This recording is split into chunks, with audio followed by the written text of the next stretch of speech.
Break के बाद आपका फिर से स्वागत है टी नमो स्वदेश पर। आप देख रहे हैं 10 का बाजार और हमारे खास सेगमेंट मार्केट की महारथी का समय हो गया है।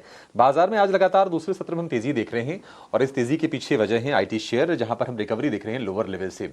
हालांकि पूरी तरह से कॉन्फिडेंस नहीं लौटा है, लेकिन फिर भी ठीक ठाक बाइंग हो रही है। Tech Mahindra, HCL tech, Infosys, ये सारे के सारे शेयर 1.5 से लेकर 2.25% के आसपास से गेंस पर कारोबार कर रहे हैं। और आज एक और अच्छी चीज हो रही है कि जो ब्रॉडर मार्केट से जो संकेत हैं वो भी काफी अच्छे हैं, क्योंकि 750 शेयर नीचे हैं लेकिन लगभग 2000 शेयर ऊपर कारोबार कर रहे हैं। तो मार्केट की ब्रेथ काफी अच्छी है। निफ्टी बैंक है करीब 150 अंक ऊपर। सवाल यह है कि क्या बाजार में हम यहां से आगे एक तरफा चाल देखेंगे या फिर जियोपॉलिटिकल फ्रंट पर चैलेंजेस हैं वो परेशान करेंगी। एआई में एआई के चलते जो डिसरप्शन आया था आईटी स्टॉक्स में, वो क्या ओवर रिएक्शन था, क्या ज्यादा डरने की जरूरत है, या फिर भारी गिरावट के बाद जो आईटी शेयर्स हैं अब उनके वैल्यूएशंस इतने कंफर्टेबल हो गए हैं कि आपको बाइंग के बारे में ज्यादा विचार करना नहीं चाहिए और यहां से एक डिसेंट रिटर्न आपके लिए बन जाएगा। ये एक प्रश्न है। और चलिए इन सारे जो प्रश्नों के जवाब देने के लिए एक बड़े महारथी को जोड़ते हैं। हमारे साथ जुड़ गए हैं अबैकस एसेट मैनेजर के डायरेक्टर बिहारी लाल देवड़ा। मिस्टर देवड़ा, बहुत शुक्रिया आपका समय देने के लिए। सर, स्वागत है आपका टी नमो स्वदेश पर। सर, विशेष आभार आपका। आई थिंक कि पहली बार आपसे मुलाकात हो रही है हमारे प्लेटफॉर्म पर। सर, मार्केट में यहां से आप आगे की चाल किस तरह की देख रहे हैं? कई सारे हेडविंड्स थे, वो दूर हुए हैं, कुछ कुछ चैलेंजेस अभी बाकी हैं। आप एसेस कैसे कर रहे हैं मार्केट के सेंटिमेंट को यहां से? अभिषेक जी, धन्यवाद। आई थिंक यदि आप देखेंगे तो 2007 में इंडिया का इकोनॉमी लगभग $1 ट्रिलियन के आसपास हुआ था और वहां से 4 ट्रिलियन होने के बीच में जो 12-15 साल आपने देखे, उसमें आपने कोविड का इवेंट देखा, अपने उसमें आपने जियोपॉलिटिकल देखे, उसमें आपने ग्लोबल फाइनेंशियल क्राइसिस देखा, उसमें आपने कुछ लोकल वॉर्स देखे। तो despite everything I think market ने जो है 1 ट्रिलियन से 4 ट्रिलियन तक की इकोनॉमी का सफर तय किया। तो जहां पर भी यदि कोई फंडामेंटल इकोनॉमी है जो कि जीडीपी ग्रो कर रहा है, यदि हमारी इकोनॉमी का आप रियल ग्रोथ रेट देखें तो रफली 7 से 8% के आसपास है और इन्फ्लेशन 3 से 4% आप मिलाएं तो 12-13% के आसपास जो है नॉमिनल जीडीपी ग्रोथ हो रहा है। ऐसे में कोई भी देश जो है 5-6 साल में अपना जीडीपी जो है डबल करेगा और इंडिया एक ऐसा मार्केट है जहां पे 90-95% जीडीपी जो है कन्वर्जन मार्केट कैप के अंदर होता है। तो जब तक फंडामेंटल अर्निंग के अंदर ग्रोथ आ रही है, आई थिंक मार्केट सूनर और लेटर जो है अर्निंग पे फोकस करेगा। लास्ट 5-6 साल की बात करें तो अभी ऑब्वियसली टैरिफ के रिलेटेड काफी कंसर्न है, आईटी सेक्टर से रिलेटेड काफी कंसर्न है। लेकिन 2 साल पहले की बात करें तो शायद हम रशिया यूक्रेन के बारे में चिंतित थे, उसके पहले हम कोविड के बारे में चिंतित थे, उसके पहले हम डीमॉन के बारे में चिंतित थे या जीएसटी के बारे में चिंतित थे। तो हर साल कोई ना कोई कंसर्न तो इंडिया मार्केट के लिए हमेशा बना रहा है। एक बात है कि पहले जो कोविड के बाद के 3 से 4 साल हैं वहां पे काफी अच्छा रिटर्न बना, उसके बाद एक थोड़ा सा जो ठहराव जरूरी था। जो इंडिया मार्केट का प्रीमियम था एक इमर्जिंग मार्केट के साथ जो 30-40% के आसपास पहुंच गया था, आई थिंक वो वापस 10 साल की एवरेज के ऊपर आ चुका है। ऐसे में यदि मार्केट कंटिन्यू ग्रो कर रहा है और अभी लास्ट क्वार्टर की अर्निंग यदि आप देखें तो काफी अच्छी earning growth small cap, mid cap, large cap में दिखाई दी। ऐसे में अर्निंग बेसिस पर कोई फंडामेंटल कंसर्न नजर नहीं आ रहा है। यस, ये सेक्टर स्पेसिफिक मार्केट रहेगा। जिन सेक्टर में कंपनियां 4 से 5 साल में अर्निंग डबल कर रही है, ऐसे सेक्टर्स को देखना चाहिए। स्मॉल कैप स्पेसिफिकली बात करें तो लगभग लास्ट 18 महीने में आप देखेंगे तो 50% से ज्यादा स्मॉल कैप 50% नीचे हैं। ऐसे में यदि स्मॉल कैप सेक्टर्स की ग्रोथ 38%, 39% अर्निंग ग्रोथ यदि आ रही है तो उसमें स्मॉल कैप इन्वेस्टिंग के बारे में इस समय सोचना चाहिए।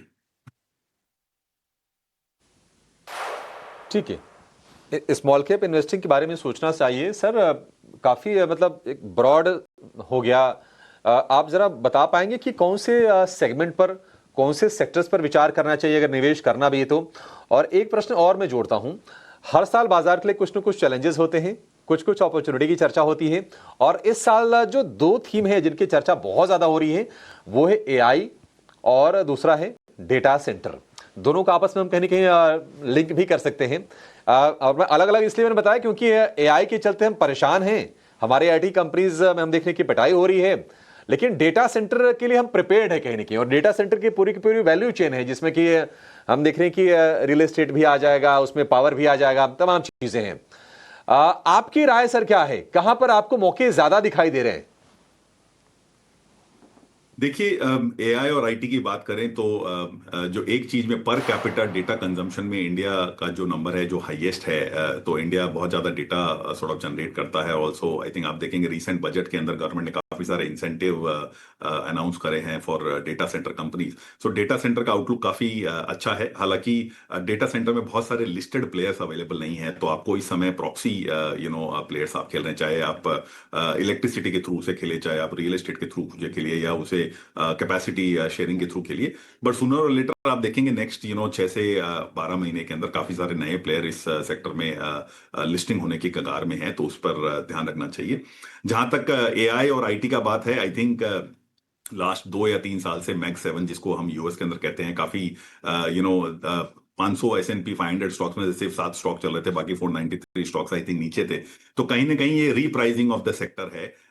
जैसे Y2K के टाइम पे सेक्टर ने अडॉप्ट किया, या बाकी जो चैलेंजेस आए उनके टाइम पे सेक्टर ने अडॉप्ट किया, मुझे लगता है सूनर और लेटर थोड़े टाइम बाद इसे भी हम अडॉप्ट कर लेंगे। सी हमारी जो आईटी सर्विसेज इंडस्ट्री है, apart from processing also value add काफी सारा करती है in terms of global companies for their global capacity centres. तो वहां पे हमें लगता है यस थोड़ा सा बदलाव आएगा, लेकिन ओवर टाइम कंपनी जो है उस पर काम कर इंप्रूव करेगी। तो थोड़ा रिप्राइसिंग हुआ है।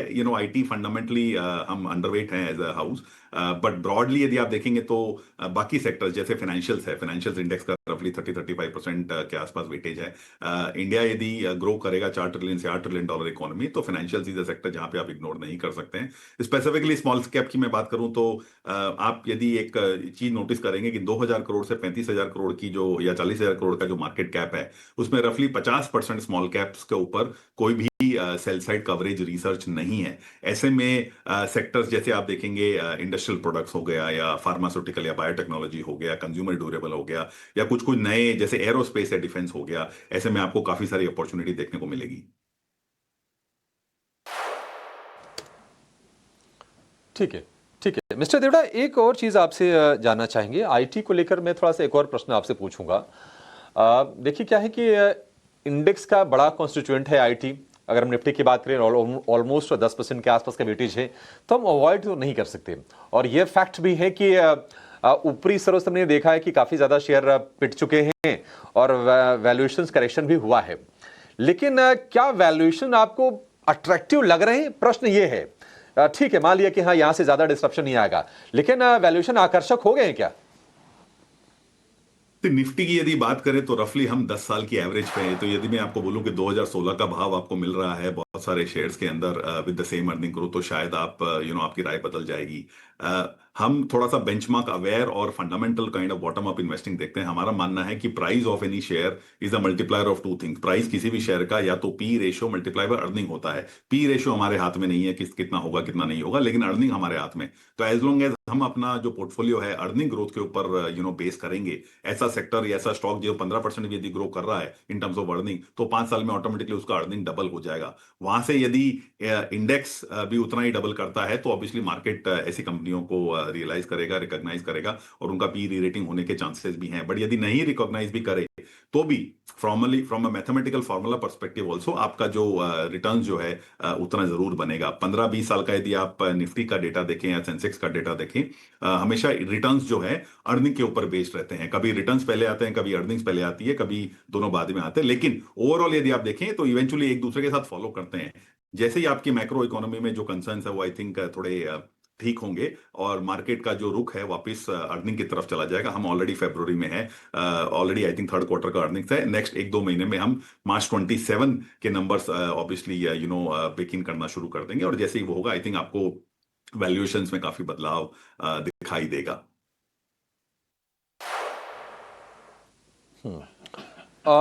मिस्टर देवड़ा, कुछ और सेक्टर से बाजार में जिनसे उम्मीदें तो होती हैं निवेशकों को, लेकिन उन्होंने पैसे बना के रिसेंटली दिए नहीं हैं। अगर मैं साल भर की भी अगर बात कर लूं, हालांकि बहुत बड़ा टाइम फ्रेम नहीं होता अगर कोई निवेश का नजरिया लेके चल रहा है तो, लेकिन पावर में बहुत पैसे बने नहीं। इसके अलावा हमने देखा कि एफएमसीजी शेयरों में भी मामला लैकलस्टर रहा है। बहुत ज्यादा चल गए थे रेलवे स्टॉक्स, और उसके बाद हमने देखा कि वैल्यू करेक्शन हुआ, और उसके बाद एक रेंज में कहने के फंस गए हैं। इनमें कोई थीम जो आपको सही लग रही हो कि आगे भविष्य अच्छा हो, जहां पर लोग फोकस करके चलें?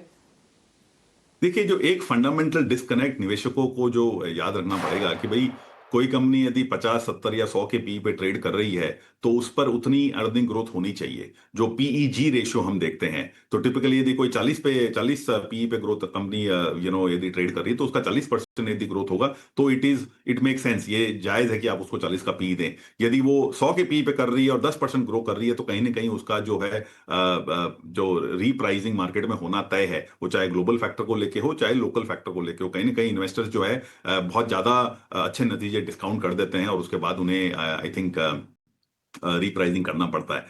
स्पेसिफिक सेक्टर के बारे में तो नहीं बात करना चाहूंगा, but I think EV, battery, cyber security, cloud services, ये जो सारे सेक्टर हैं आई थिंक काफी अपकमिंग है।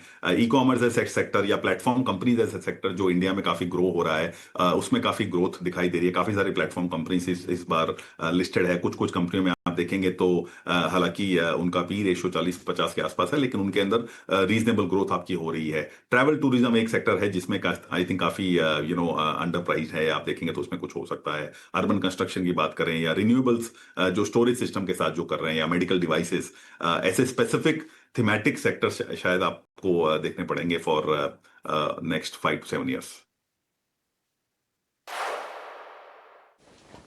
एक आखिरी सवाल सर आपसे लेना चाहेंगे, बाजार में यहां से आप रिस्क क्या देख रहे हैं सर? रिवॉर्ड की तो हम चलिए बातचीत कर लेते हैं, रिस्क क्या है और क्या आपको लगता है कि बाजार में हम एक तेजी देखेंगे या फिर ट्रंप के टैरिफ पॉलिसी के चलते अनिश्चितता का जो माहौल है वो बना रहेगा?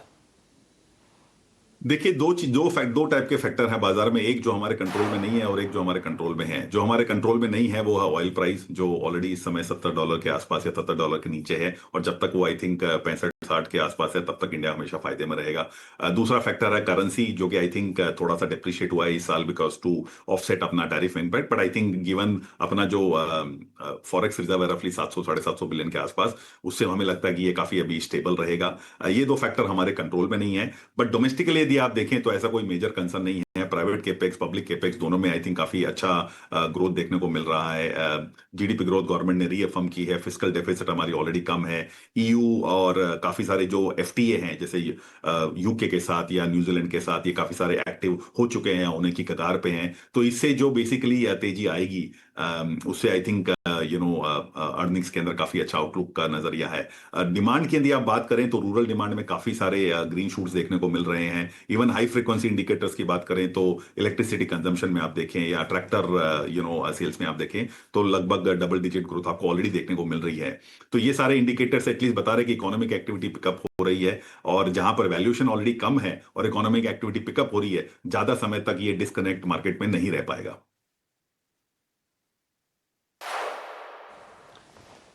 ठीक है सर, बहुत शुक्रिया आज समय देने के लिए और विस्तार से और बहुत ही बारीकी से तमाम सवालों के जवाब देने के लिए। सर आपसे फिर से जल्दी मुलाकात होगी, अच्छा लगा आपसे बातचीत करके सर। धन्यवाद। चलिए इस शो को यहाँ पर समाप्त करने का समय भी हो गया है और हम निफ्टी को देख रहे हैं कि ये जो गेंस है ना थोड़े से बड़े हैं, हालांकि 60 अंकों की ही बढ़त है इस वक्त निफ्टी में। निफ्टी बैंक करीब 60 अंक के ऊपर है, प्रतिशत के लिहाज से थोड़ा सा कम। निफ्टी बैंक ने थोड़ा सा पीछे खींच रखा है बाजार को। टेक्नोलॉजी स्टॉक से, फाइनेंशियल स्टॉक से और कुछ समर रिलेटेड स्टॉक से बाजार को आज हम देखने की सहारा मिल रहा है।